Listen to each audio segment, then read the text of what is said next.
और खबर यह है कि सिंध हुकूमत का तजावुजात के खिलाफ सख्त कार्रवाई का फैसला है। गैर कानूनी तजावुजात के खिलाफ FIR दर्ज की जाएंगी, जबकि चीफ सेक्रेटरी सिंध की ज़ेर सदारत इजलास में इस बात का फैसला कर लिया गया है। जी बिल्कुल, आपको बताएं कि सिंध हुकूमत का तजावुजात के खिलाफ सख्त कार्रवाई का फैसला सामने आया है। गैर कानूनी तजावुजात के खिलाफ FIR दर्ज की जाएंगी। चीफ सेक्रेटरी सिंध की ज़ेर सदारत इजलास में ये फैसला किया गया है। शाहिद जतोई हमारे साथ मौजूद है, उनसे बात करेंगे। शाहिद, बताइएगा इजलास की कार्रवाई। तजावुजात के खिलाफ ऑपरेशन जो है वो तो जारी है, लेकिन उसको तेज करने का फैसला किया गया है। उसकी वजह यह है कि मुख्तलिफ अदालतों के अहकामात हैं तजावुजात खत्म करने के हवाले से।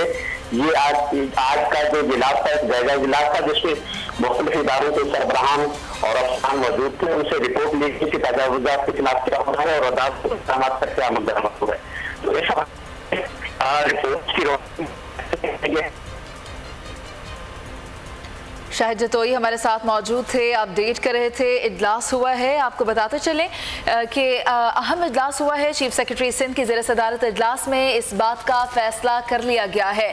चीफ सेक्रेटरी सिंध की ज़ेर सदारत इजलास हुआ, सिंध हुकूमत का तजावुजात के खिलाफ सख्त कार्रवाई करने का फैसला है। सब्सक्राइब करें और बेल दबाएं ताकि कोई खबर रह न जाए।